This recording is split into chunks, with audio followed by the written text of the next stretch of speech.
What is your podcast about? Hanging out with your smartest and funniest friend. You know me. I'll kill anybody, but I'll only sleep with someone I love. Baby, she's a slut, just like her mother. Hiya, cuties, and finally, welcome back to the Horror Icon Podcast, your queer playground for all things scary, sexy, and stupid. You know me, it's good to see you again. I'm CryBaby, the spooky slut from your wettest nightmares, and I am so motherfucking excited to introduce you to our guest today. This is a longtime friend of the pod since before I even got started. Everybody, say hello and give it up for Chris Vecchio from Queer Horror High. Hello. Thank Hi you for there, having dude. me. Of course, thank you for joining. Welcome to Queer I just have to listen to this Horror because your intro I music love it. slaps. It was made by my boyfriend, actually. Shut up. That's so Yeah. awesome. hosted by Did your boyfriend Chris do the Vecchio voice? and Nickey. No, that's me. That's me. Okay, Just like she's pissed butch. all the way down. Welcome to Horror Icon, Chris. I'm so excited to have you here. This is for pulling back the curtain because that's what I do. I'm using a new software today, everybody. I did not get along well with the one I was using before, and I literally started learning this yesterday. So lots of takes being taken, lots of patience from Chris. Much appreciated. But yes, fuck yeah. Thank you so much for being here. I'm so excited. How are you doing today? I'm doing well. I just came back from a few days in Long Beach. I'm energized. I'm having a good time. It's a nice, beautiful, sunny day in San Diego. I'm so glad to hear that. It just got sunny here in New York. Like this past week has been nothing but rain. It's a fucking pain in the ass. But yeah, this is another reason I'm super excited to have you here. This is our 420 episode. Hell yeah. Couldn't think of anybody better to be here for this. So Chris is the host of Queer Horror High. And why don't you tell our listeners a little bit about your podcast and what you do talk about?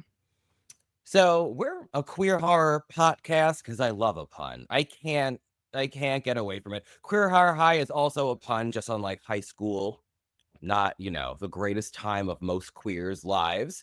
So I thought, let's reclaim this shit and have a more fun, like, high school kiki sort of stoner podcast where it's far more fun and there's less pressure. And that's why our show is not super structured. We have some segments, but the segments are mostly to talk about what we're high on and what we recommend you to get high on to watch the movie that we are covering. Which I love. And speaking of that, I know your co-host Nickey always asks, Chris, what's the high tea? What are you smoking on today?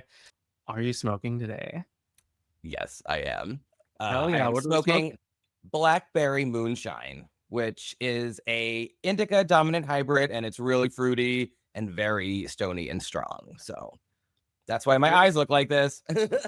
Hell yeah. Quick question because I'm a one-hit wonder, right? Okay. I love the devil's cabbage. I'm a big fan of it. I get so affected by it, and so I don't smoke that often. So for me and for some of our listeners who may not be as familiar as you are, what do you mean when you say super stony? It washes over you not only in the head but the body as well. So when I say super stony, I mean like this shit puts me in my place, figuratively and literally. I tend to be what New Yorkers like to say, high strung. That's like New York for anxious as fuck. So yeah. I thought you were doing another pun here, like high strung. Oh, you know what though?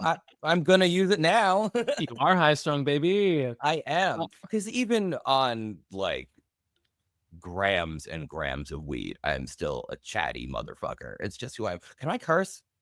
Oh, please. Okay. Absolutely. Yes, I've dropped, I don't even know how many curse words I've dropped so far. Cuss away. Okay. This is a safe space. So she's smoking. I did not smoke. I have a gig that I'm getting ready for where I have to sing. So I did take an edible. I'm an edible girly.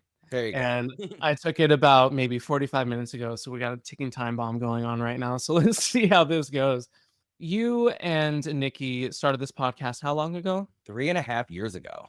I was at a job that I hated so much.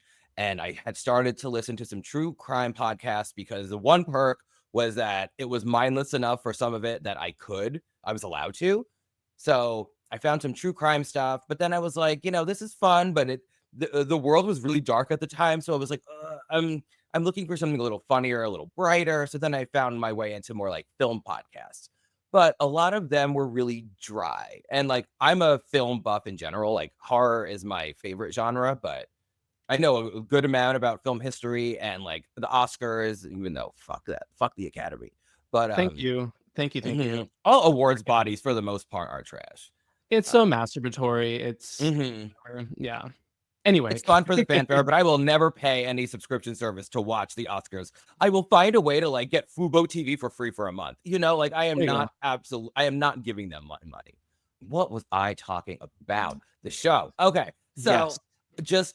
I was looking for something funny, silly, getting into the more film buffy podcast. It was like, okay, I like a lot of these, but I'm not getting the entertainment value that I want. I'm just getting facts.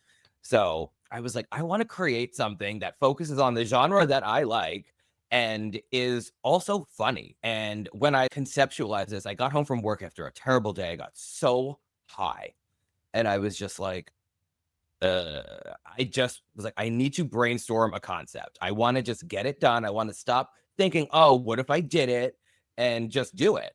And I was like, the only person that I feel like I can laugh with and talk about horror movies in particular and is like queer, but also not in the same queer demographic as me is Nickey. And I asked her and she immediately said yes. I asked her at work the next day when I was miserable again. I was like, do you want to do a podcast with me about horror where we get really high? And she's like, yes. Oh, I love that. Because you and Nickey have such killer chemistry. Yeah, it's so fun.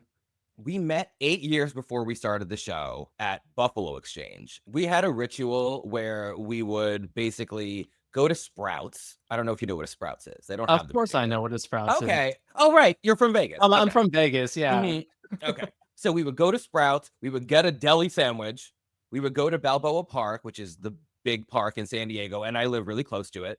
And we would just go to usually this one bench by the Rose Garden and get super fucking high. And usually if we watch stuff, we watched horror movies once in a while, but mostly what we did was watch trash reality television. No, I can tell that trashy reality TV is your thing because I can relate. You reference what I like to call the golden era of reality TV, which is like around 2007 when we had like Flavor of Love, America's Next Top Model, like all that stuff. I can totally tell that trashy reality TV is in your blood because it comes up a lot on the podcast, everybody. God, it does. Like I can name every single person on the first season of Flavor of Love. I think I've said this to you before. I know for a fact that because I rated and reviewed your podcast on Apple Podcasts. Oh, thank you so much. I call it Kissing the Homies Goodnight.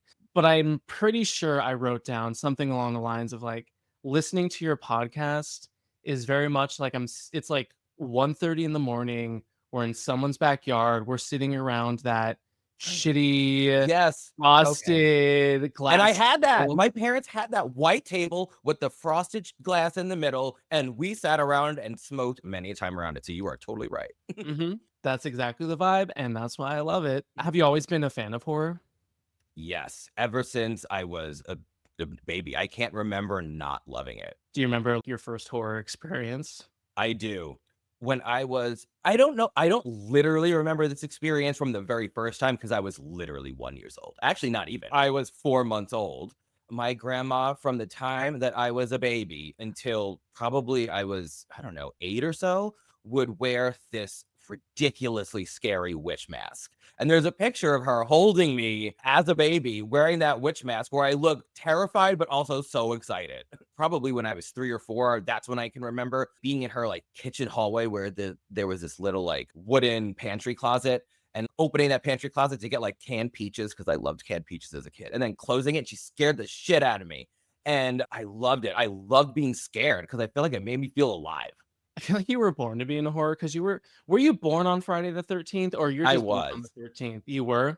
I was born on Friday the 13th, June 13th, 1986. I'm so jealous. I wish I was born on the 13th. Born on the 31st. Of course, I had to flip it. Okay. And it's still fun, though. You're still a Gemini. 100%. We love Geminis in this house. We do not accept Gemini slander. Haters, get the fuck out. Just And throwing that out there. Nickey has a Gemini moon. So, you know, we're Oh, reversed. oh, I'm Gemini. Gemini Virgo. She's Virgo Gemini. Oh, that's so funny. Mhm. Of course you're going to be good friends then. Yeah, we're chatty, Um, analytical. We overthink everything. And then you get really fucking high while you do it. Exactly. Makes it even better. Do you remember the first horror movie you ever watched? The first one that I can remember watching was Psycho.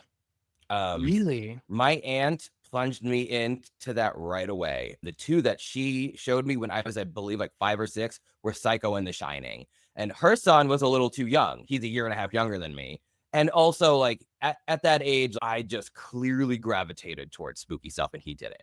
So sometimes when he would go to bed, up until I was probably around 10 years old, we would watch horror movies together. And the first one I remember was for sure Psycho, and I was obsessed right away. The cinematography too, just the atmosphere. I love something atmospheric.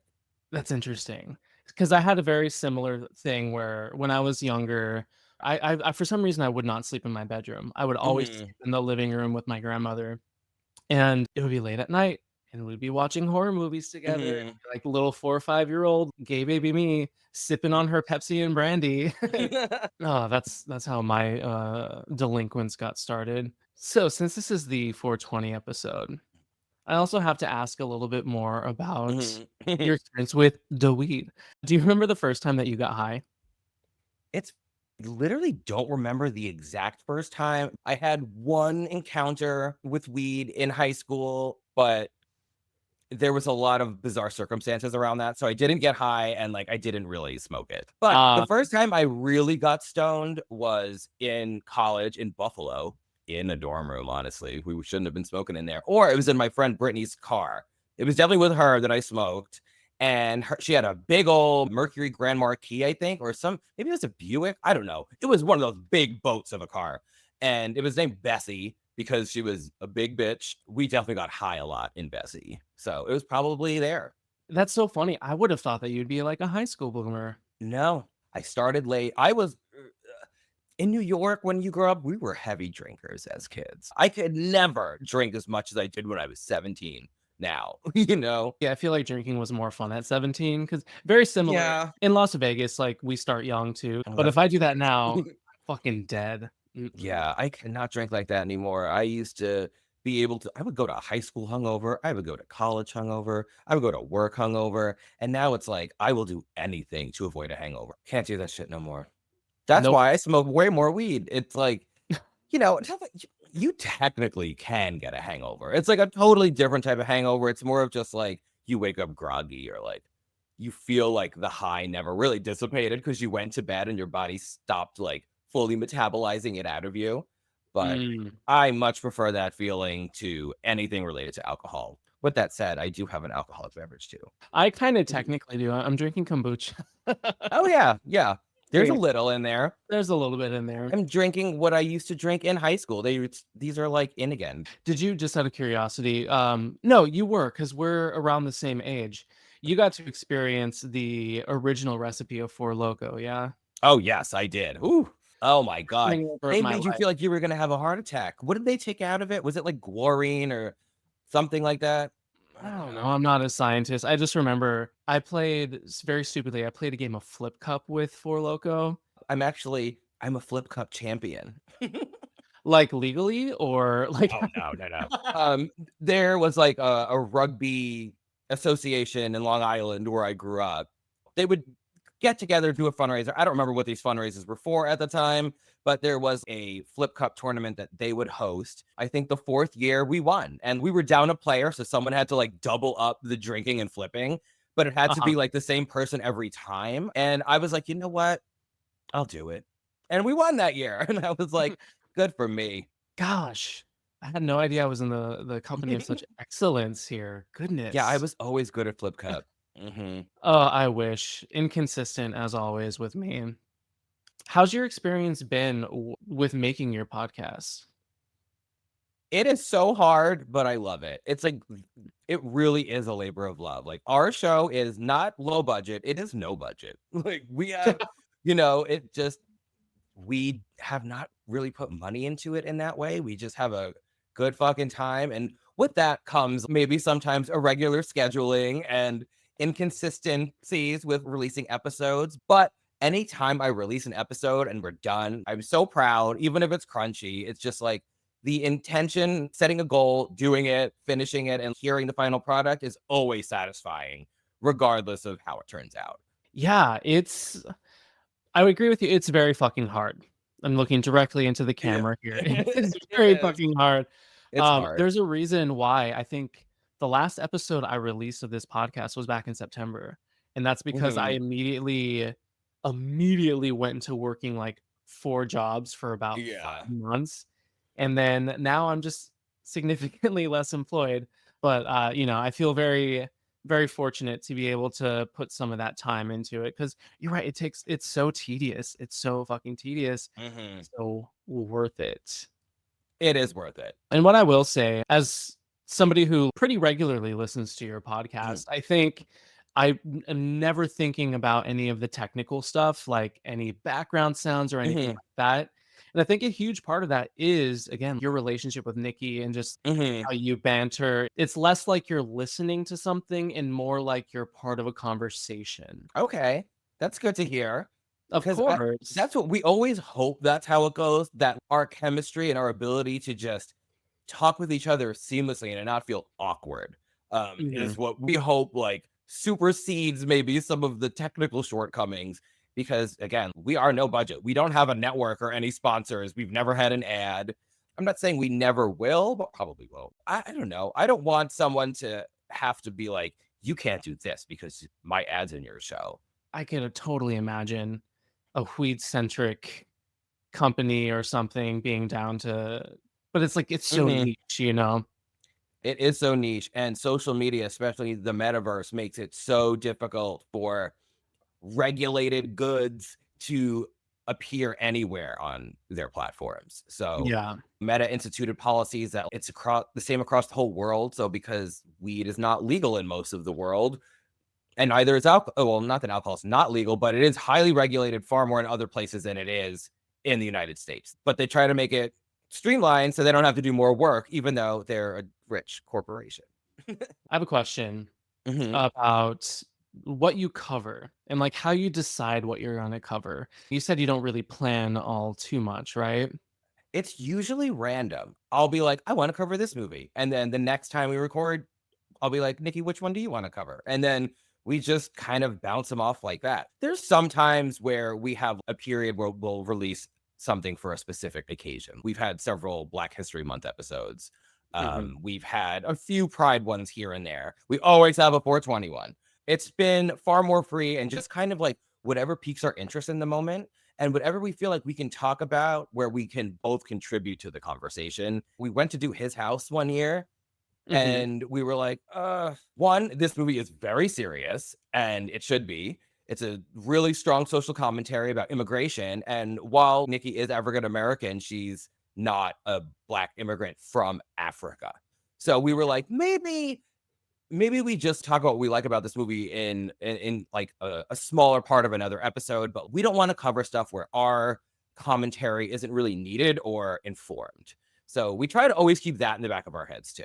Yeah. I honestly, I really respect your thought process around what you're potentially adding to the conversation, if anything, Mhm. around certain Thank films. Nikki for that. She was very good at kind of teaching me like I feel uncomfortable with this, and I feel like your voice might not be right for this conversation. And I agreed with her, and it just was like one of those aha moments of, yeah, the sphere of podcasting in general is often straight white men still, or straight white people. And sometimes I've listened to podcasts where I'm like, you honestly, literally have no idea what you're talking about here. And the Mm. intention is usually always good, but it's like, maybe you could have chose something else where you could enlighten me instead of me thinking that maybe someone needed to enlighten you. Yes, very much so. Because at that point, again, 9 times out of 10, I'm sure the intentions aren't malicious, but Mhm. it's more so topping on something because it's current or because it's going to be like a token moment, like a checkbox or something along those lines. So I feel you there. Personal side note, one of my favorite Mhm. episodes is a non-horror episode that y'all did, Okay.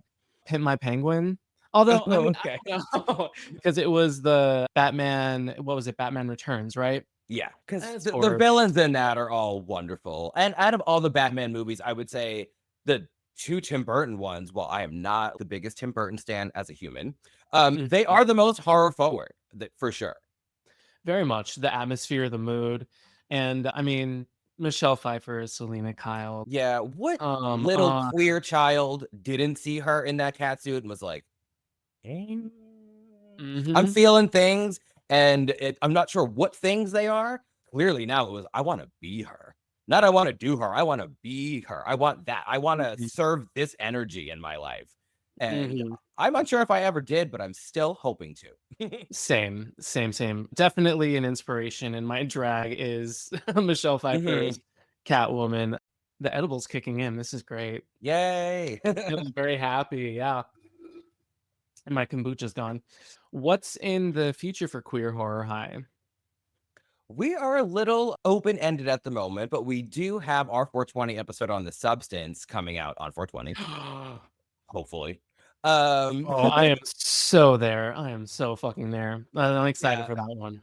we wanted to do an episode for Women's History Month, but so many things happened, and then it was like, you know what? 420 is a perfect time to release an episode about a movie called The Substance. It's Mhm. topical in general just because it was just nominated for Oscars. It came out last year, but also substances are abused in it. So, perfect time to talk about it.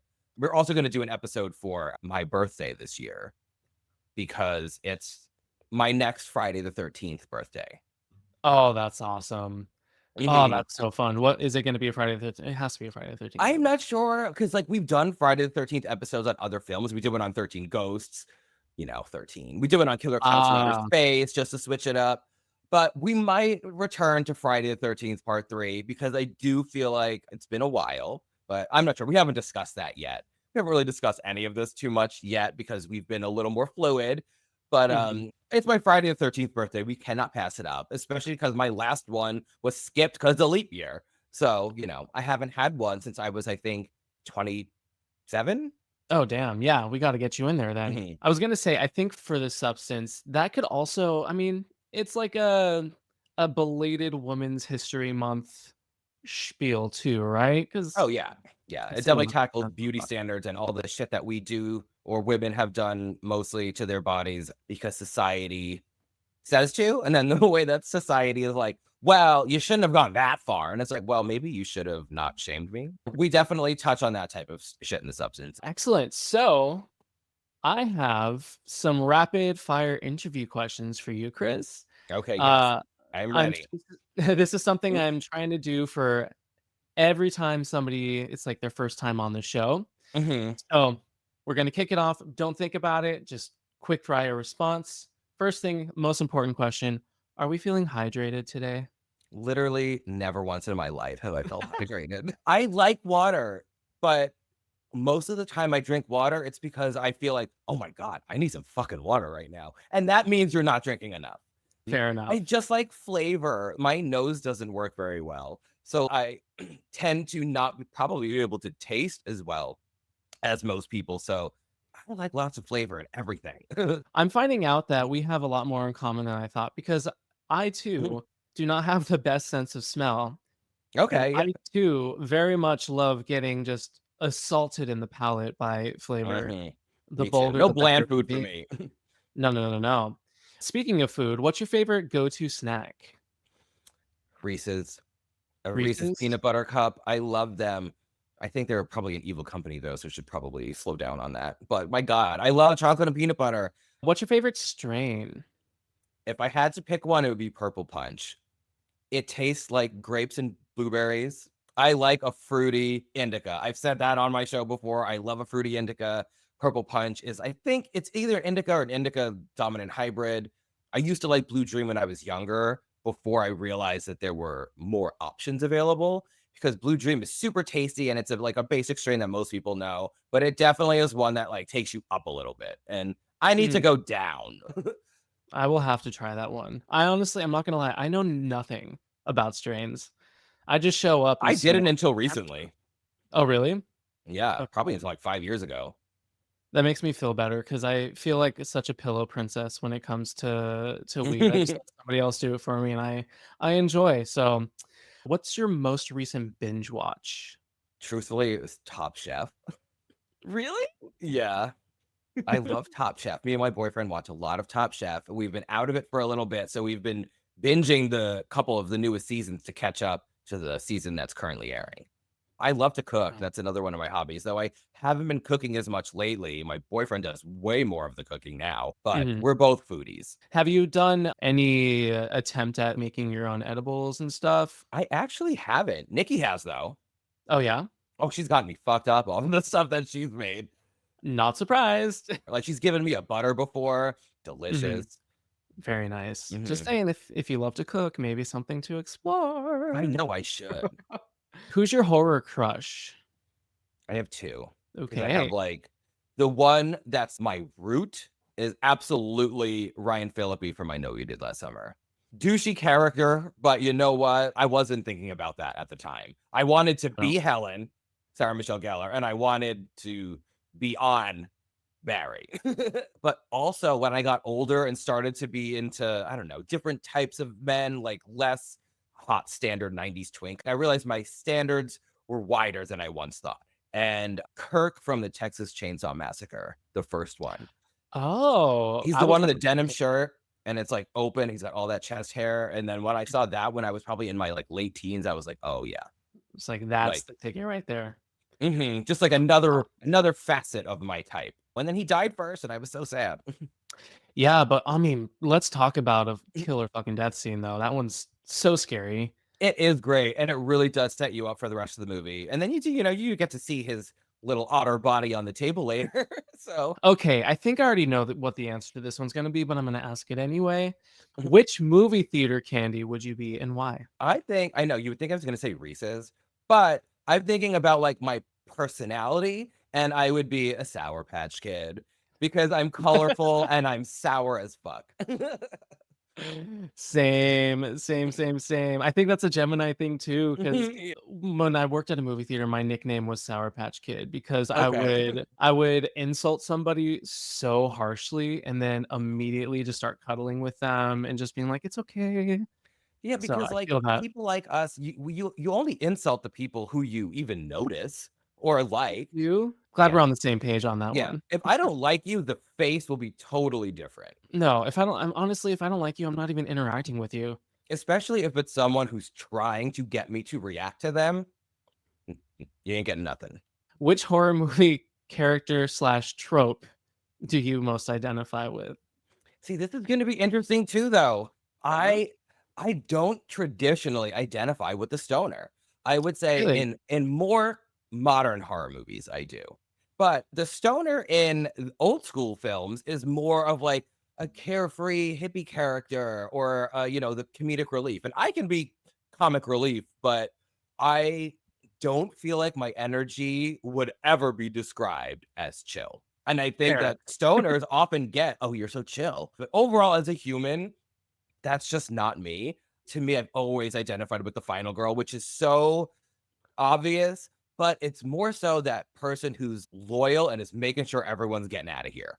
Or at least I Yeah. hope all getting out of here.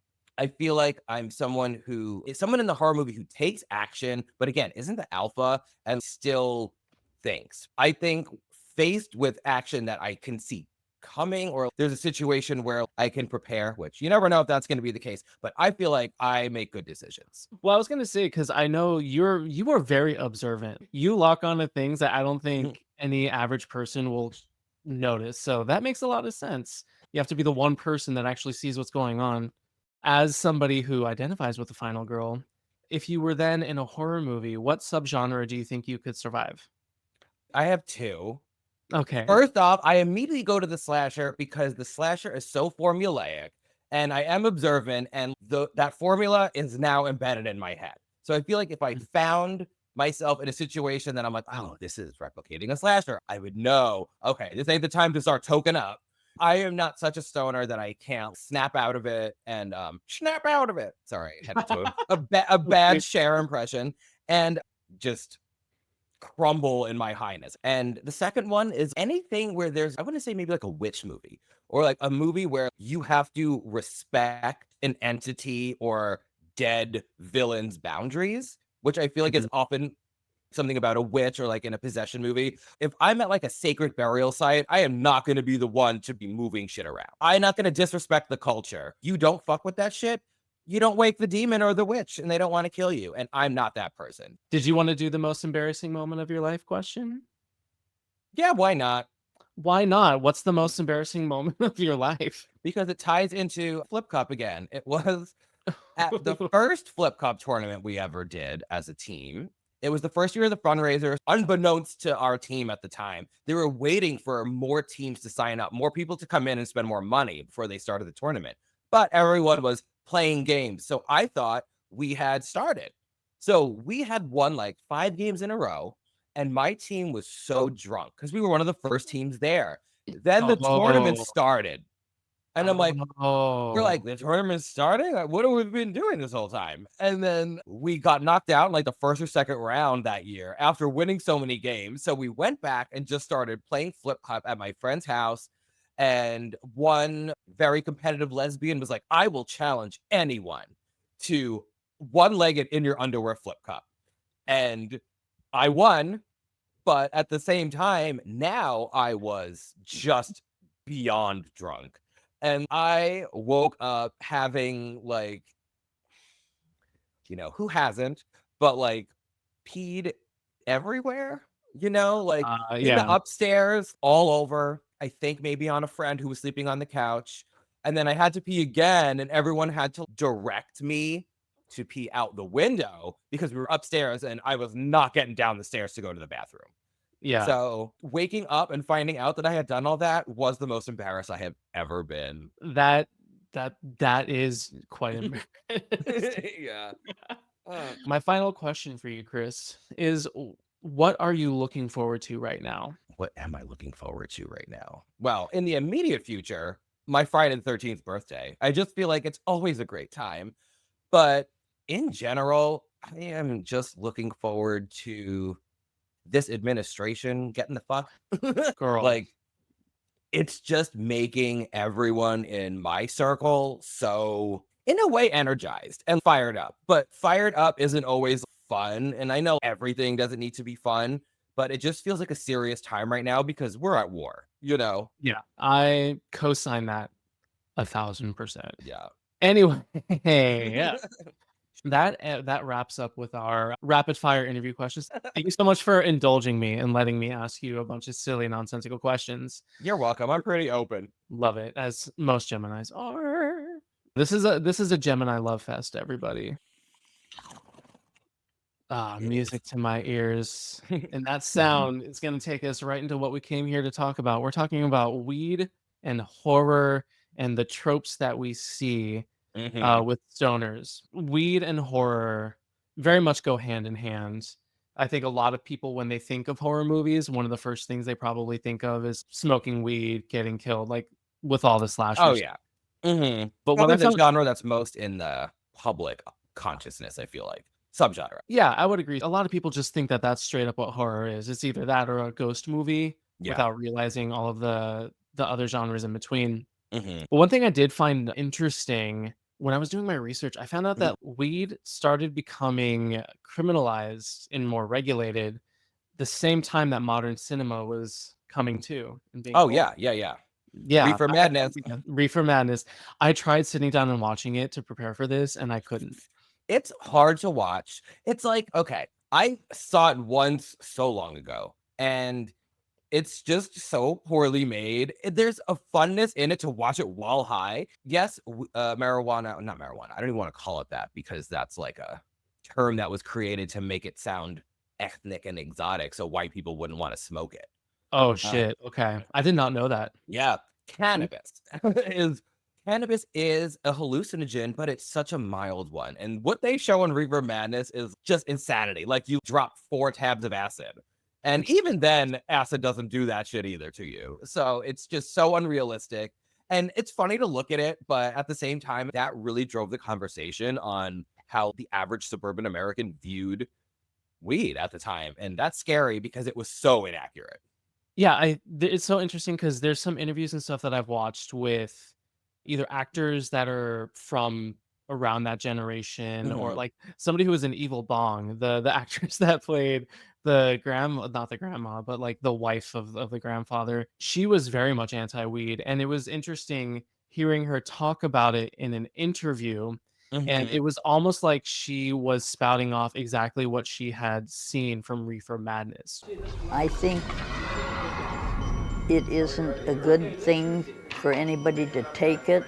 Their mind becomes weak, and if they don't have their drug and they don't have any money for it, eventually they'll start burglarizing, stealing to get money to keep their habit. Wasn't her name in that movie like Dame Marjorie Cornwallis? It was something so stupid. I wasn't paying attention to the names. Yeah, I'm pretty sure that's what her name was in that movie. Honestly, like Evil Bong, we did that for our first 420 episode on Queer Horror High, and oh God, right after I apologized to Nikki. I was like, I am so sorry that I made you watch this. After I mentioned it, she was like, okay, yeah. I could sense maybe a little hesitation because is it a Charles Band movie?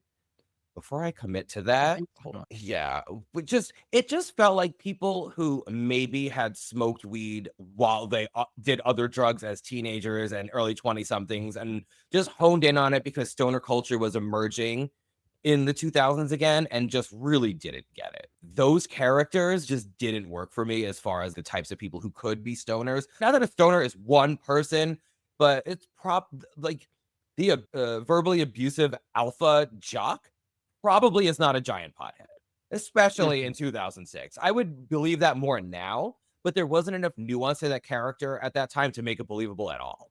To any of the characters. No, like the lead nerd character sucked in that movie. You didn't want to root for him. The women were like so stereotypical and like really put in, a box as being annoying and kind of nuisances. And then they had Cheech. I always mix up who it is. It is Tommy not Chong. It's Tommy Chong. Yeah. And he just comes in at the end, but it's like he's the only one that knew what the movie was. But even then, he couldn't save it. And then his character was pretty misogynistic and kind of like rapey at the end. But oh my God, who was it? Is it Fucking Hot Brittany? Wheels. Yes, but Oh, there's like Brandy C from Brandy Rock. C. Who you talking? Yes, but he's like driving the Hot Wheel over her titty or something at Yep. the end. Listen, I'm right there with you. The characters I could not stand. I will say though, the more and more my edible kicked in, the more and more I started to be like, you know what, I can enjoy this and laugh at it because of not because it's good and not because it's so bad it's good, but because behind the scenes I know that there's a group of people that genuinely thought that this was going to be a fantastic movie. And Yeah. these are the best decisions that they could make. Yeah, absolutely. I feel like it did gain a little bit of cult status for a while, but then 10 years after that, horror really kicked into high gear. Also, the quality of parody has become so much stronger. And Mhm. people are more open to what the stoner really is instead of just an idiot who's nice. Most of the stereotypes that they showed were all kind of straight stoner bro kind of stuff. Yeah, That's it. Just like that's it. I feel like not in literal numbers because queer people make up roughly 10% of the population, though we don't ever really know how much. There's more of us than that, I feel like. Yeah, of course. Because when I was a kid, they would say it was 3, but I feel like that was only out people. And in the last 20, 30 years, so many more people are out. And there's so many more avenues that you have to identify as queer. It's not just like homosexual. Yeah. Yeah, it's significantly more fluid now for sure. So even the parodies and just the movies coming out now are way smarter and have more nuance and fine-tuned representation that just makes Evil Bong kind of irrelevant now. No, yeah, because I think one of the things that I really like about a lot of parodies, like more recent, is that there's such an intelligence underneath all of it. There's Mhm. a specific point of view. Oftentimes there's commentary, Oh yeah. stuff that just really enriches it versus what I think we had a lot in that era of the 2000s, which was a very mean era for horror in general It anyway. was mean is a It good was word to describe it. very, Mean-spirited, very mean spirited. especially to And women and gays. yes, exactly. And then you had all of these movies that were intentionally trying to be bad, and they were mean and they were cheap, they were low effort. Yeah, Evil Bong was not it though. Let's get back to the slasher. Okay. Because I feel like the slasher is, we already touched on this, a great place where the stoner trope has kind of evolved. I know for me, the first time that I can remember seeing somebody smoking weed in a horror movie and then getting punished, quote unquote, for it was Halloween. Were there any other Yes. ones before? Well, Texas Chainsaw Massacre, they smoked, right? I believe that they did in the van, Okay. but I don't feel like, I mean, I would say that Texas Chainsaw Massacre is slasher adjacent. The tropes are not really present there, but the Mhm. actual structure, a bunch of young people get picked off by a killer. Like there's the base is there. Yeah, it's like proto. Yeah. Yeah, it's like that's when the early 70s is when you really started to see it forming. People usually point to Black Christmas. There's definitely slashers before Black Christmas, but I feel like Black Christmas is the first one that you can point to that's like, okay, I see a lot of the tropes in this that went on later to appear in other films. Texas Chainsaw came out the same year, but I do feel like they were going for a more grindhouse vibe. Oh, So yeah. I don't feel like the weed is what caused the people in Texas Chainsaw Massacre to die. I don't feel like they were pointing to that as to why. It was more so they're just like unbridled curiosity and that like Mhm. comfortability that was just kind of present in the 70s that I think the Texas Chainsaw Massacre kind of brought forward to people that weren't familiar with that vibe of just like, maybe not everywhere is good for you to go. If you see a place and it looks weird, maybe trust your gut. So that movie kind of woke us up a little bit. Yeah. That's a very good point. I guess it was maybe in a way, though, a way to shape those characters as being Loose. careless. Yeah. Mhm. So not necessarily like you smoked weed, you deserve to die, but more so similar to Halloween, how it's really kind of more of a justification. I'm not trying to punish them. It's just I need them to be distracted. Or Yes. I'm not, I just need Mhm. to show that this group of people are a certain type of person that's going to enter this person's home, Exactly. you know? And that's why Lori lives because Lori's the one who like hits it twice like I think Just, I like a little hamster, but just barely pulling and she's so paranoid and that's like a beginner stoner or not even a Mhm. stoner. That's just maybe someone giving it to peer pressure because Lori wasn't the cool girl. She Uh-huh. was like, if I want Ben Tramer to like me, maybe if Annie tells him that I, took a hit of grass, like He'll he'll think think I'm I'm a cool and cool he'll girl. wanna, yeah. Yeah, Annie had fun though. Annie liked to smoke weed. Maybe she wasn't necessarily being punished because I feel like the stoner trope maybe really evolved after Halloween, but it's definitely the early little seedlings of it because Annie's the mouthy one. She's unbridled. And I feel like weed exemplifies the idea that you're just freewheeling and anything goes. And for people whose guard is down, you're probably going to die. And that's, Mm. I think that's, you see it in Halloween too. Like it starts to form there. Obviously, they didn't intend it to be taken the way that it was No, because not John Carpenter and Deborah Hill. no, no, not one bit. But yeah, you're right. It was an excellent tool in that movie to showcase the differences in personalities and like Mhm. why this person lives and why this person doesn't. But then, like everything else in the 80s, it just became more of a superficial weed bad, you die. Oh, yeah. Friday the 13th, that whole franchise set that up. I would say in almost every one of those films, there's probably a stoner, or at least like the stoner stereotype, even if they're not actively smoking weed. Like Mhm. Crispin Glover, I feel like in part 4 is not a big stoner necessarily. He gives unaware energy, like, oh, I just know you're gonna die because you're not paying attention. You're young, you're naive, you're Mhm. too idealistic and hopeful about life. The You're final girl is absolutely. usually a little cynical and smarter than the other people. Oh, absolutely. I mean, we had what Ginny in part 2 who was like a child psychologist, and that Mhm. ended up being how she did it. Part 3 is definitely it's definitely considered one of the worst in the series by most people, and if you Uh, take it as a straight movie as far as, like, the way that the script was constructed and a lot of, the way that the characters were written, it is definitely not a great film, but for some reason, Chris Higgins just steals my heart, and people really don't like her. She is really? considered, I would say, usually considered one of the worst final girls, and I really think it's because she rejects sex from Rick the whole movie. The whole movie, the dude is trying to bang her, and she's like, Yeah. I'm trying to figure out my childhood trauma. I am not trying to have sex with you right now. But I think that was released in 1982, and straight men were not having her. And I felt like, Of course not. unfortunately, that reputation was kind of attached to that character because that film was the first one to really tackle PTSD. And I honestly can see Mm, how that film came about in the wake of Amy Steele not doing part 3 as a continuation of her in part 2, because that mhm. clearly would have been a study of her PTSD surviving the events of the second film. I think my big problem with Friday the 13th part 3 and most of the films after that in the series is that it's way too many characters and you You start to think lose so? your attachment to the characters sometimes. Like the Okay. first 2, everyone felt so actually like friends and attached.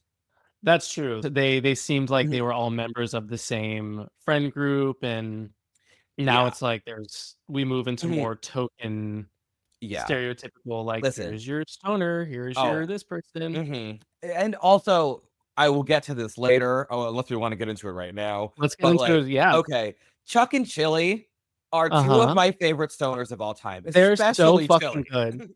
Chili, actually, can I play something for you? Yes. Because Chili gave us, in my opinion, one of the best moments of acting that we ever could have asked for.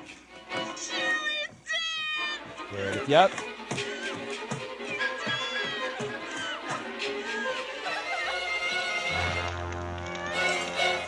God, I love her. Me too. Here we go. Oh God. No urgency. Nope. She's chill. She's chilly. Oh, poor baby. Oh, America's. Pour one out for Chili. Pour one out for Drink Chili, it. indeed. I agree with you 100%. Chili is one of my favorite. They are a walking exclamation point, neon signs pointing down. It's like stoner, stoner, stoner. Yes. But they're And so the thing is, fun.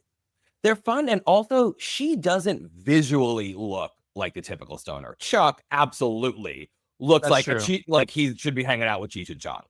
Like Mhm. he's got like a colorful shirt, he's got the headband, he's got kind The of long glasses. hair. But Chili, I mean, maybe her fashion choices point to it because she's wearing a blue Yeah. sweater, and then that necklace is not fashionably draped, but it's a cowboy boot, but it's the same color as the shirt. It's just it doesn't make sense, but it's amazing. And I Mhm. just love how she is such a stoner because even in this moment of extreme terror, she is just moseying up those stairs. She's chilling through it. Yep. If you're listening, you should just watch the video because this is a wonderful scene. I hope it's as beloved as it is for me, for like other people. I I really really hope. hope so. Yeah. Also, why were Chuck and Chili there? Like They don't everybody seem like else, they're friends with them, right? no, everyone else is like seems like 20. Mhm. Maybe in college, fresh out of college. Chuck and Chili Chuck is, specifically seems like 35. Chili was maybe 30. I'm not really sure how old these people were, but they were just in the van. Yeah, all we see is the van just getting hotboxed like crazy. Well, we're Yeah. led to believe that it's on fire. Oh yeah, So when they there's first see it. yeah, so there they are, of course, using the stoner as a punchline, as you always see. hmm But yeah, they're just like chilling in the van. It's like, did y'all break in here? Also, I love Chili in particular because third film was obviously the 3D one, 3D and film. we see her early on just pass that joint, hit it, and pass it to the viewer. And I really wish I was there in I'm so 1982. glad you brought that up because I was gonna mention that as points for Chili too. I love that Mhm. shot. I've had to fight Meta many times to keep our photo of that on our wall for Queer Horror High because I posted that at 420 or on 420 last year or the year before, and it got flagged so many times. Of course it did. I It mean, is still it's there though. I have not given in. Yeah, that's what I'm talking about. That's a great photo. and that one was good, and I'm not taking it down. Yeah, it's treasure and it should be treated as such. hmm Now, what about because I feel like in Slumber Party Mhm. Massacre, it's also shown a bit differently than we see in It other is. slashers as well. With it being the oh so subtle feminist iconic film that it is, Yeah. I mean, I could imagine that weed was used as another way to, do what they wanted her to do hmm while also empowering the characters in the film. Yes, I feel like what they were doing in that film is kind of similar to what Broad City did. where they take typical male behavior and just show women doing it and being like, Yeah. men don't own this. Men Mhm. don't own being broed out, smoking weed and acting all like that. These girls were all getting high, and they did crack a joke or two, but they weren't acting like men necessarily would. But they were still doing it while reading their women's magazines in their lingerie. Yeah. It was just the feminine side of the weed coin that we didn't see that often, especially in a Mhm. movie that barely features men. Yeah, I watched that for the first time last night, Slumber Party Oh Massacre. shit. Okay, I'm Yeah. glad. Oh, poor Jackie. It does crack me up that she was so hungry as to eat the pizza from underneath the guy's dead body. I God, I found that love that. hilarious. She just I love picked her. that so She just much. opened that, and then she plunked it on him and opened the Uh-huh. box. Like she didn't even like put it on the couch or the table. She put it on his Nope, body. right on his right on his body. I'm pretty sure his blood was still on the box. I don't know if it was blood or Probably. grease, one or the other. Mhm. But yeah, Jackie, I really liked her a lot. She I had the loved the best negligee. Oh, she did. But also in that movie, Trish, the final girl, gets high too, and she's not like Lori, where she like No, barely hits it. Like she is participating just like everyone else. they got it for her. Yeah. That So, Maui Wowie. and it was her. It's her slumber party. I think having a woman behind the camera really changes things, and I don't think people necessarily noticed it back then. I'm sure maybe some women did, but Mhm. the horror audience overall were probably like, oh, they're doing what guys do, and I'm like, no, the point is that this isn't a guy thing. Well, I also think there was enough of the other stuff to where people wouldn't even catch on. They're just like, "But we got to see their butts and tits in the shower." Where they didn't wash There we properly. go. Of course you wouldn't notice that. Nickey noticed it. And it is a stereotype. And I even asked some of my white friends, and I'm sorry, I'm not going to name who. I love Oh. you very much. But she was like, yeah, I don't always scrub this. Like, it just drips down the soap from up here and goes on my legs. And it's like, no, you actually have to get the friction happening. You have to do some work here, babes. You said that you wanted to talk about The Thing, right? I did, because there's a different type of stoner in the thing. Yeah. We have Palmer, who is not a huge character. He is more of a conspiracy theorist stoner. And that is not the Oh. one you see as often, especially back then. And like, he Yeah. didn't trust the government. He thought the government, I believe, knew about aliens and was like hiding them from the public. But he was shown as a thinker. So someone that was maybe using weed to just recreationally because his mind was always going so much. And he wasn't Yeah. like a character that I was drawn to when I was younger, but now I relate to that character. He's Mhm. always thinking and is a little quiet, but when he's got something to say, he's going to say it. And that's like a different type of stoner that's a little different than just the comic relief. And he is not that at all. For sure. And I mean, it's not surprising that that's from a Carpenter film either, because No, even in yeah. Halloween, weed was used differently in Halloween. So it makes absolute sense that that would be an outlier compared to everything else that we would see going on with the Mhm. walking hyperboles. Yeah. This is the part where like the edibles really kicking in. So Mhm.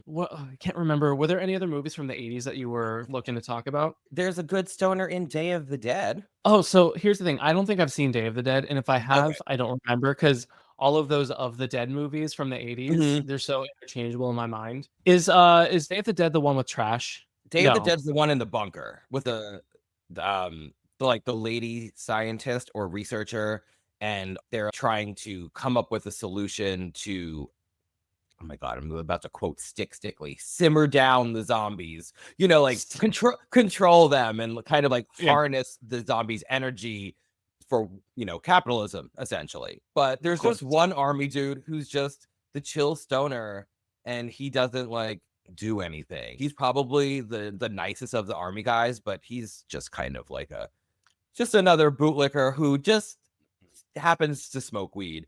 But Okay. because of that, he's the one that you're like, he's definitely going to die and get ripped apart. And he does. But I think he has a little garden, and I think maybe he has some weed crop down there. But he was definitely like a plant daddy. He was the cute one too. I think if you had to pick a cute one of the army guys, it was him. He was like the unassuming nice guy. And I think that's kind of the avenue that the stoner is often down. Now, let's talk about how the stoner has evolved. There were some outliers that we hit on, but I think the general consensus, you might agree, is in the 80s, the stoner was essentially one type of Yes. non-threatening comic relief. You're just there to die. Yeah, it's like, aw. Especially around that time when people go to see a slasher movie, obviously they're going to see one thing. They want to see people die. Mhm. And when you see a stoner or a group of stoners in a slasher movie, it's just kind of like, ah, yes, I get to see somebody die. So it's almost like a guaranteed satisfaction kind of thing. I think post Scream, we start to see more of a shift in how the stoner is perceived, and whether it be through some sort of satire or parody or by Mhm. showcasing different types of stoners. I think as problematic as this movie may be, I do kind of enjoy Idle Hands. I think that it's just neat. To have a stoner as the lead, that's super Mm, rare. Also, for me at that time, my god, like, Devon Sawa is a root for me. When I was a kid, my first crush ever that I can remember having that felt sexual was Devon Sawa in Now and Then. I was excited to watch Idle Hands because I knew he was the guy from that. mhm. So, I was in right away, though I don't know how much I connected with the stonerness at that time, but even then, it was really interesting to see that person be the main character and not get repercussions from the film for doing that. Exactly. Well, and also seeing a person that, and I think this is where it's because it goes so hard into parody, it works, but having Mhm. who is so stoner and to have that be the person that we're following. Yeah, it was pretty interesting. It was pretty fun to see. Yeah, because in Idle Hands, I feel like he's likable. Like, I feel like we're supposed to want to relate to him. But Yeah. when you see him smoking so much, that could easily alienate people in the 90s. But what worked about it for me was that usually someone who is portrayed that simple is never going to be thought that by the audience to have the capability of coming up with any solution to Yeah. stave off whatever the horror is in the film. And Yeah. there's something about that character. Is his name Alex? Anton. There's something about Anton that was relatable for, like, the every kid of that era. It's Yeah. Agreed. so late 90s to me. It's so specific to lots of the kids that I knew. Even though I was a little Mhm. younger than him, it still rang totally true. But also his simplicity, and because he was a stoner, his lack of totally overthinking everything is, I think, what works. And that's where the parody part comes in, where it's just like, Yeah. his harebrained way of thinking kind of saved him, and that's the part of the comedy. But also, Mhm. like, it wasn't often done that way, in a way to highlight the stoner trope as someone who, like, they could do it too, and that's what's refreshing there. Yeah, as over the top as it was, there was still a level of empowerment to it. Mhm. Especially with the ending being weed literally saves the day. Yeah, the filmmakers could have easily been like, you know what? He succeeds and survives, saves Jessica Alba, but then he's like, well, I'm never gonna smoke again. Like, and I'm like, I'm glad it didn't go that route, because it, like, Yeah. humanizes the person that uses weed to cope with this fucking life. And it's Mhm. not addictive in the same way as other things. And the whole gateway drug propaganda from the 90s was Oh, so that intense. bullshit. Oh gosh, being a child of Dare, holy Oh shit. my God, that shit was shoved down my throat so much. I remember they had us write essays, and Hmm. they would give out medals for who wrote the best essay, Oh, and then they put us all together in the cafeteria, and we sang that Dare to Keep Off Drugs song, and oh my God. it was literally indoctrination. I said this on one of the episodes I did with Donnie. It was like the Reefer Madness of the 90s, kind of. It really was. And I feel like people didn't even realize, because you were doing that, you may have pushed your kids to cocaine first or something else. You were focused way too much on the gateway instead of the far more dangerous and addictive drugs that you say leads to. I feel like they were just trying to gatekeep in a way that was counterproductive, because you push your kids oftentimes to way harder shit, or to rooting their livers with alcohol at a young age, because Mhm. alcohol is way more damaging on the body. I think it's so wild to me too, because cannabis is a Schedule 1 drug, which is the most dangerous. Yeah. But then you have meth, which is Schedule 2, and then Oh, you I didn't have know like, that. Oh, that's crazy. yeah, yeah, it is. It's so freaking wild how, Maybe and this cops is. love meth, so that's why they put it as number 2. Oh, honestly, it just makes shooting people way more fun. Keeps them Um, awake. I'm gonna sound like a conspiracy theorist here, obviously, It's a but it's stoner like episode. It works. it's intentional. Like they're like, oh, weed is So bad. It's so bad when in actuality it's like so good, but they don't want us to know that. Well, also, I feel like the tobacco lobbyists were afraid, or Big Tobacco was afraid that weed would encroach on tobacco sales. And, the police and the Oh. government will always go to bat for a lobby with a ton of fucking money. Oh, absolutely. No matter how many people it kills or whatever. I feel like we have to talk about Cabin in the Woods. How do you feel about Cabin in the Woods? I actually have fond memories of Cabin in the Woods. Okay. That was a time in my life where I think I had taken a step away from horror in the years before 2012. I think it hit theaters maybe early 2013. And like in that period, I had just not been paying as much attention to movies. So I feel like that was the first Mhm. horror movie I had seen, not seen like at all, but first good one I had seen in years. That level of parody that was still really silly, but was smart about how it incorporated other horror movies and tropes and monsters and shit into it, I found really smart. And I was like, oh, this Yeah. is different. Even though this is made by men, it feels like the bro horror period is over because this is a really Yes. big film right now. And it's nothing like Hostel. I will always and forever sing the praises of Cabin in the Woods. It's probably not probably, it is in my top 5 Mhm. favorite horror movies because I do feel like it's such a love letter to the genre. It Like, is. it is, irreverent, in the Mhm. most reverent way. So I think it's great.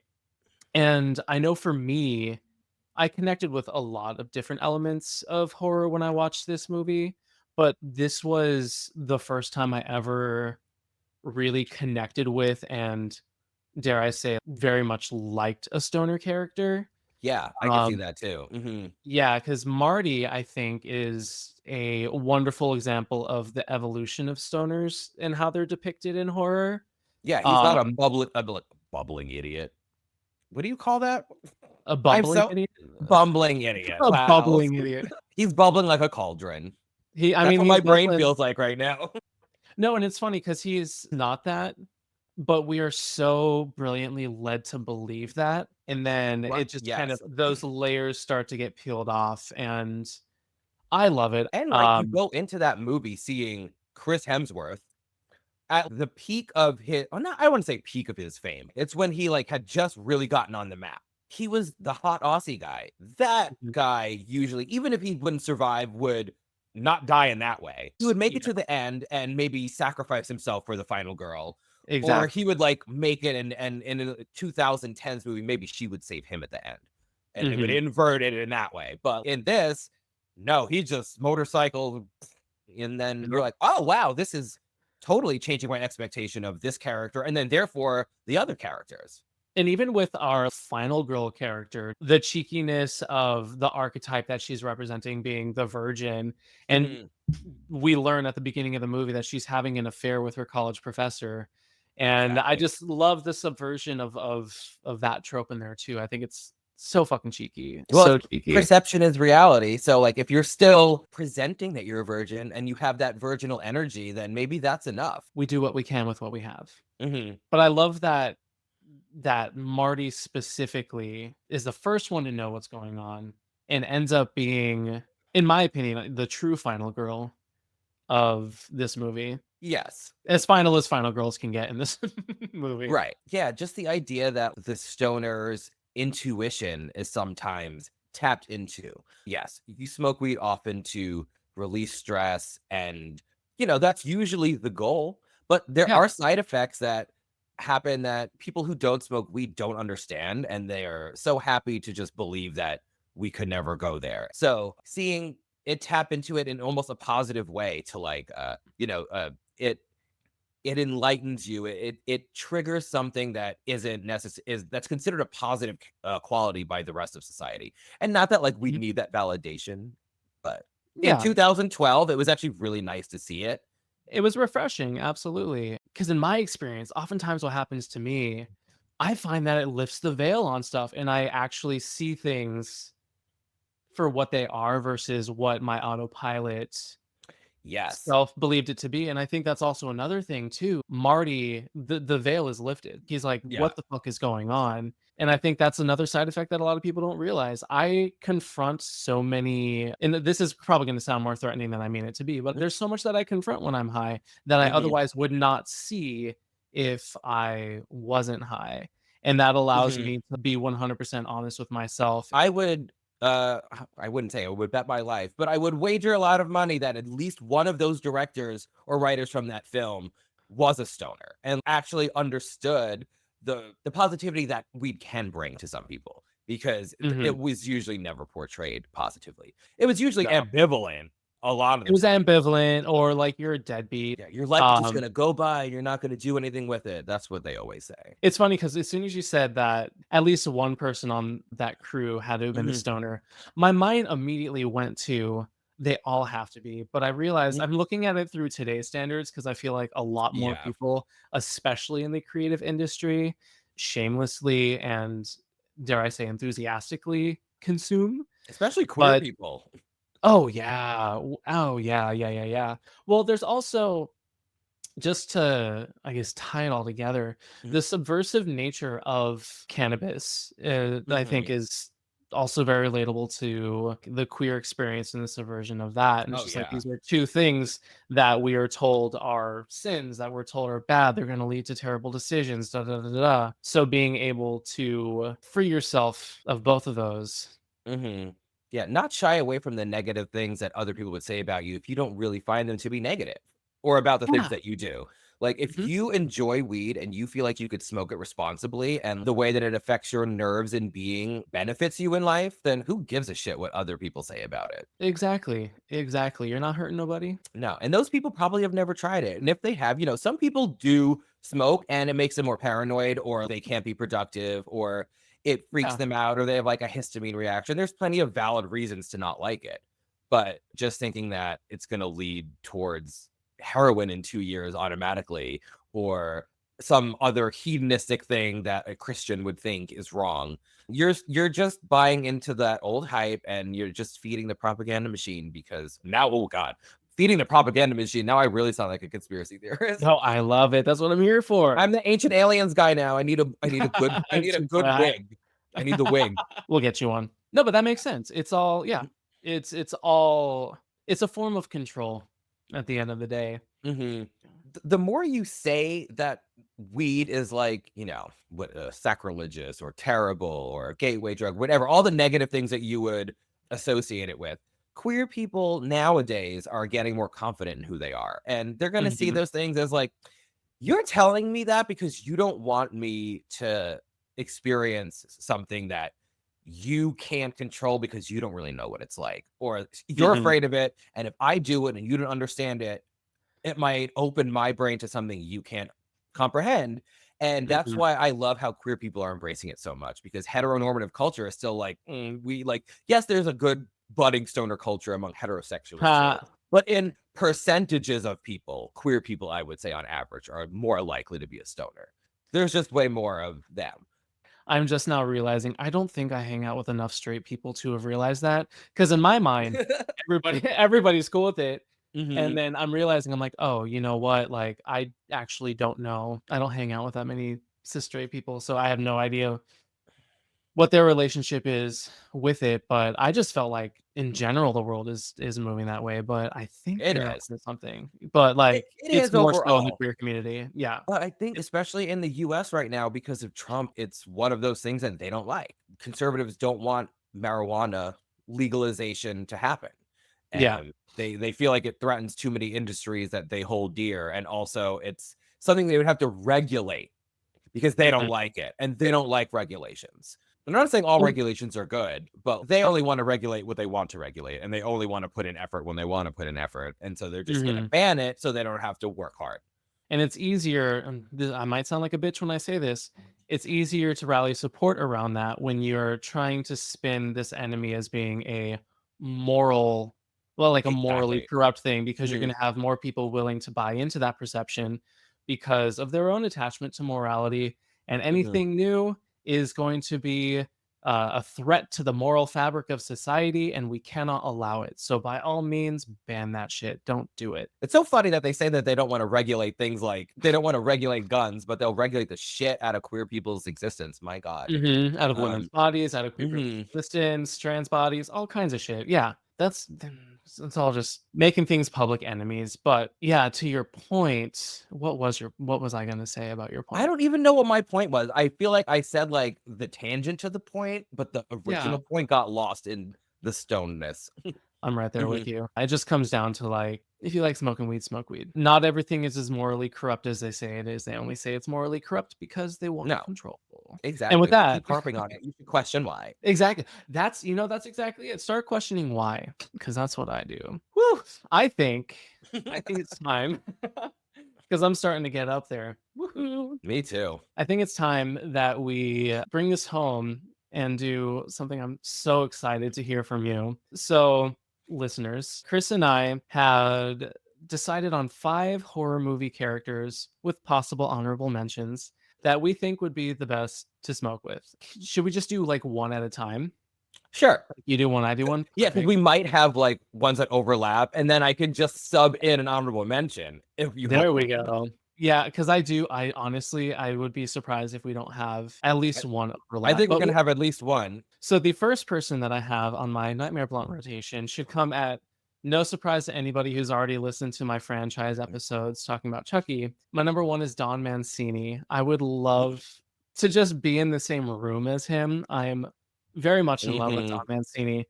So that's a huge reason why. But also, I just love his fucking mind. I think he's brilliant. I think he's so intelligent, and I would love to just get high and just ramble, converse with him, just chill, talk, hang out, fantasize about random stuff. I mean, he's easy on the eyes too. Oh my gosh, yeah, maybe get a little kiss, consensually, of course. And he's queer too, so that just always adds another level of relatability, considering there's not a ton of prominent queer horror creators that have gotten that level of success. Oh no, not at all. Obviously, I look up to him as a queer horror enthusiast and creator. So yeah, I just love him very much. Don Mancini, if you ever see this, if you smoke, let's hang out. Can't believe it's not even a Chucky episode, and I'm working in my obsession with Don Mancini. This is crazy. I mean, it's fitting for who's going to be in my rotation as well. I'm going to start with Annie Brackett from Halloween. I related to that character even as a kid. Her mouth, just her quick wit, her ability to just read someone. There was just something about her. Like she's sassy. She likes to smoke weed, but she's also supportive of Lori and also pushes Lori out of her comfort zone. And also, just like as far as a smoking thing, I just feel like we would just smoke and make fun of people together in a great way. And she wouldn't take it too seriously, but like she's not just a total goofball. There's an intelligence and a reverence to her that I really appreciate. Damn, I didn't even consider her. That's great. I love her. I went with all characters instead of people, but I would also smoke with Nancy Loomis, who played her. Why not, Nancy? Let's go. Why not? Double up, Buttercup. I have 2 real people in mind, and then the rest are characters. So okay. All right. My next one. This is so obvious. It's not even. I don't know if it has anything to do with the fact that I would like talking with him, which I might. Having been a working person myself. But I really just want him around because I know I'm gonna get hungry. So I picked Chef Slowick from the menu. Okay. Yeah, because listen, he can make something wonderful out of anything. And I think honestly, I do think that I would get along with him because he likes people who are grounded in reality and don't have their heads shoved so far up their own asses. Have you seen the menu?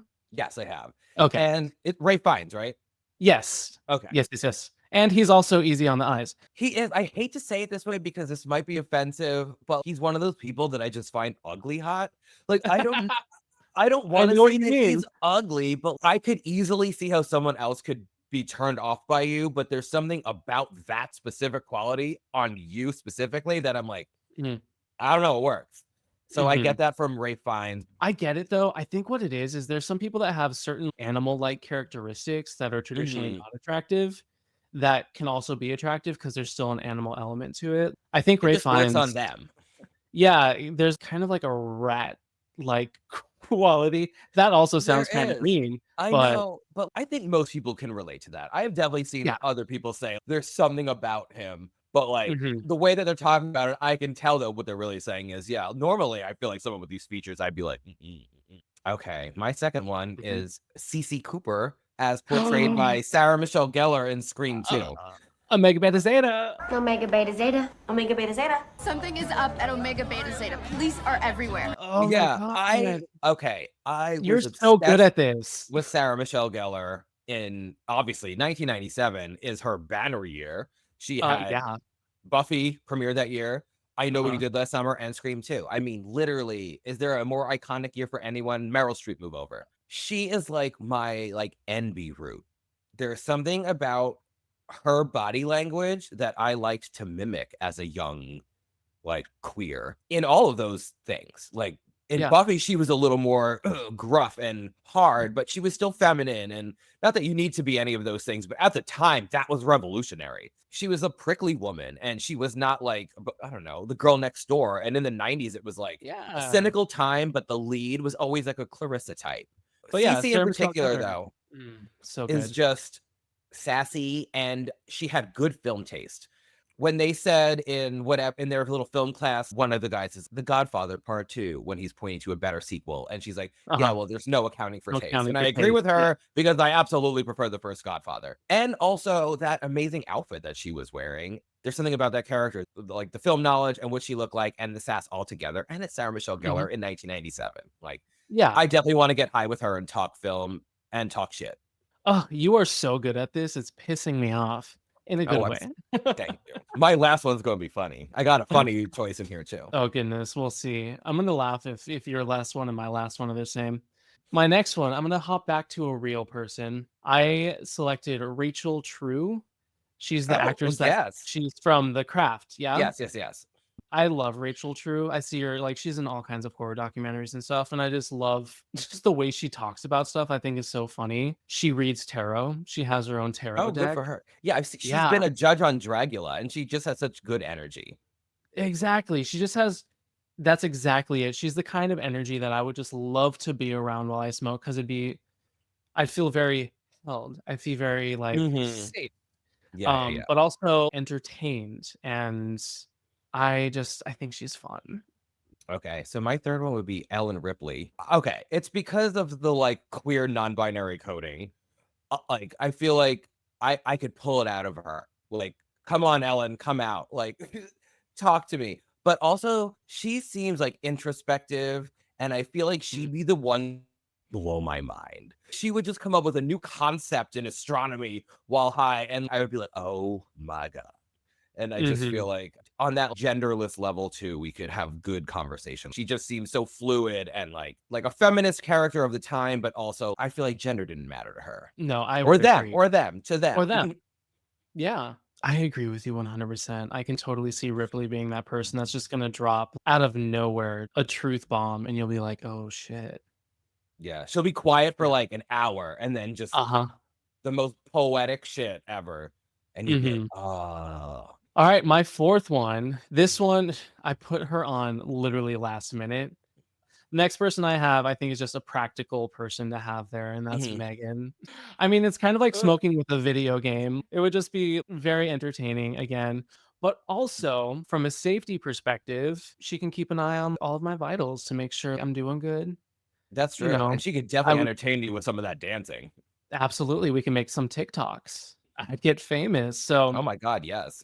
I think Megan would be a wonderful person to smoke with. And it would be so also fun to just like dress her up. Oh my God, absolutely. Because her outfit was pretty fabulous. But I feel like we could step out of that like baby doll thing and, into something else. I think they're doing that with the next one. This next trailer, I only saw part of it, but it looks like something completely different. Okay, so my fourth one is Sue Ann from Ma. Just because, one, I want to laugh at the Celicia hair under my breath. On a deep level, I feel like I can relate to Sue Ann's trauma and we could have like a healing moment. I tried to round out the type of people in the group. We had the sassy one, the fashiony one, the profound one, and she's the one that you just, Sue Ann needs the weed to heal, And then Yeah. also we could dance to Debbie Deb all night long, and I'd be so fucking happy. And her reads are funny too. Like I would just honestly, if for some reason my plan didn't work out and I could not get into Mhm. Sue Ann's mind and help her out, then I'll just torture teenagers with her, and we'll have a There you good go. time regardless. Not you going into this smoke session like, I can fix her. That's so fucking funny. Oh, Sue Ann. Yeah. I thought that when you said Sue Ann, my heart jumped because my last person, this is such a Hail Mary, Mhm. but hear me out. My fifth ideal person to smoke with is Monstro Eliza Sue. Okay. Because I just think she's neat. I fucking love Monstro Eliza Sue just as a thing that exists in this planet. Me But too. I feel like she is exactly the kind of person that will let me feel comfortable being myself. I could be genuinely authentic Mhm. because she is, and it just gives me that permission to just She was like, living for herself at the end. I fucking love her whole part where she's getting primped up and shoving the earrings in her own skin. Getting those So 14 strands a little more curled. just a little bit more curled. I love that sequence so much. And that's what kind of made me want to add her into my smoke session because I just think it would just be very wholesome and very like authentic. And she has two faces. That's true. Oh my God, we could do a double shotgun too. That would be sick. That's a great choice. Thank you. Thank you. Thank you.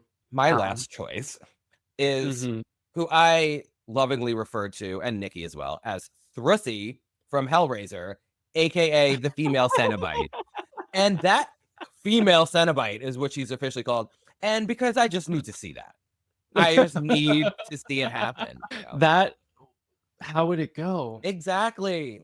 Like I through don't the neck, because if she hit it from here, would it just come out here? Does she have control to like just let it pass and not actually come out these lips? Like, can she do a double? and again, I mean, more fun opportunities for shotgunning, not to get gross or anything, but shit. No, for sure. Although I don't think it would do anything for her though, because it would just go No, right it's on out. yeah. Oh, that would Yeah. suck.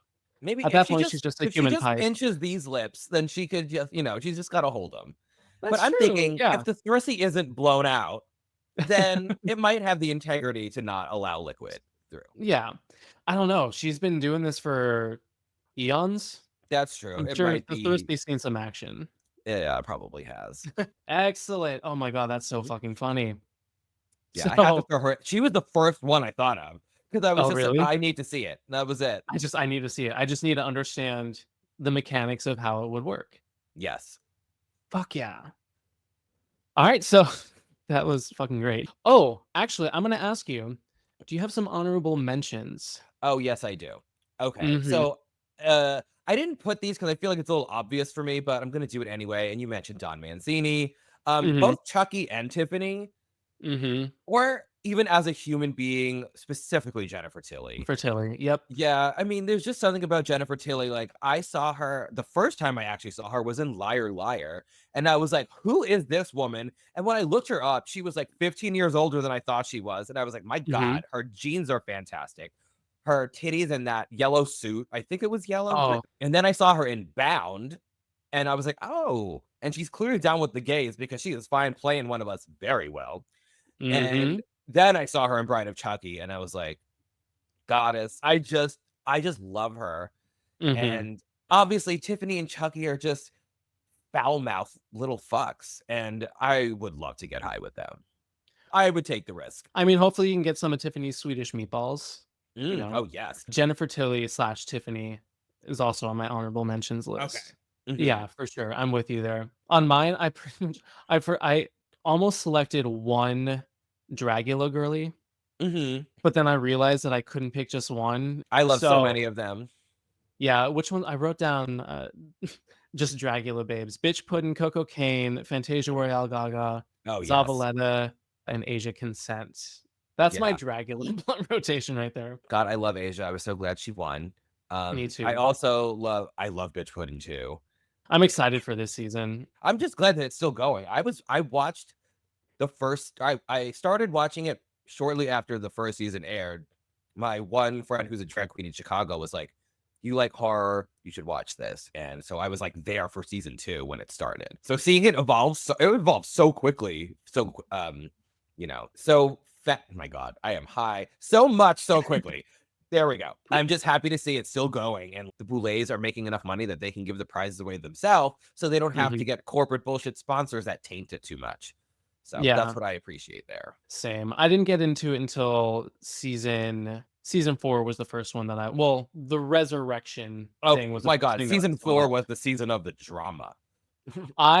It's my favorite season. I'm not gonna lie. Season 4 is like, it's very up there for me. It's also, again, there's that nostalgia of like, this is the first one that I watched live in real time. So I do like that one a lot too. That was fucking great. To recap, my Dream Blunt rotation, I have Don Mancini, creator of the Chucky series, Rachel True, the actress from The Craft, Chef Julian Slowick from The Menu, Megan from Megan, and Monstro Elizasu from The Substance. And I have Annie Brackett from Halloween, Cece Cooper from Scream 2, Ellen Ripley from Alien, Sue Ann from Ma, and Thrussie from Hellraiser. AKA the female Cenobite. The female one. That's a group of bad bitches right there. God, I wish I could make it happen, but they're not real. We'll figure it out. I can try to make at least 2 of mine happen. All the actresses are still alive, though. That's true. Oh, all right. I think that's it. Was there anything else that you wanted to say? I don't know. Everybody smoke some weed if you haven't. And decide if you like it before you make a judgment on it. There you go. Yeah. You don't have to smoke it, but if you don't judge the people that do, because let me tell you, the amount of people that are acting way more peaceful than they would otherwise because of cannabis is immense. And it saves lives, let me tell you. Let those people have it, because, my God, they're taking away so much shit from us right now. And it might be next, but it's still here. So, at least in the US. So let's have fun with it while we got it. Exactly. And like, yeah, to your point, you don't have to enjoy weed to be pro weed. You know? Exactly. At the end of the day, so many problems would be solved if it was just like, just do what you like and let other people do what they like. Yeah. And mind, just that's it. That's it. Exactly. As long as they're not getting like blasted high and then like operating a bulldozer, let them be, you know? Exactly. Exactly. Let me just like watch horror movies in peace. Shit. Excellent parting message. Excellent. Excellent. So before we wrap up, Chris, where can our listeners find you? You could find us on Instagram. Oh my God, that took a second to remember what that was called. At Queer Horror High. Ah, there it is. And you can find my personal account at Zombie Threesome on Instagram as well. There we go. Damn I right. have a new Instagram account, but there's nothing on it yet, so we don't have. Stay tuned, cuties. Excellent. Well, again, follow Queer Horror High. I cannot say it enough. I fucking love these two. I would love, I'm hoping to have you and Nickey both one day if it ever works out. Too. I let her know. Okay, great. Because you two are a lot of fun. So, dear sweet listeners, give them a follow. Trust me, it's worth it. And then, of course, you can find me, CryBaby, at Crying in Public. That's crying without the G _in_ public. And don't forget to follow Horror Icon. That's horror spelled with an H. Oh, well, of course it's spelled with an H. It's horror spelled with a WH. Jesus Christ. If you're here, you already know how to spell it. So weed, yes. So again, Chris, thank you so much for spending some time with me and taking the afternoon to just get high and talk about horror with me. I had so much fun, and I'm so glad that you joined me. I did too. I can't believe we've been on here so long. It just flew by. It was a great time. It was a wonderful time. So thank you so much, Chris. And to you cuties, we'll see you soon. Until then, don't be scared. Unless you're into that sort of thing. Bye. Bye.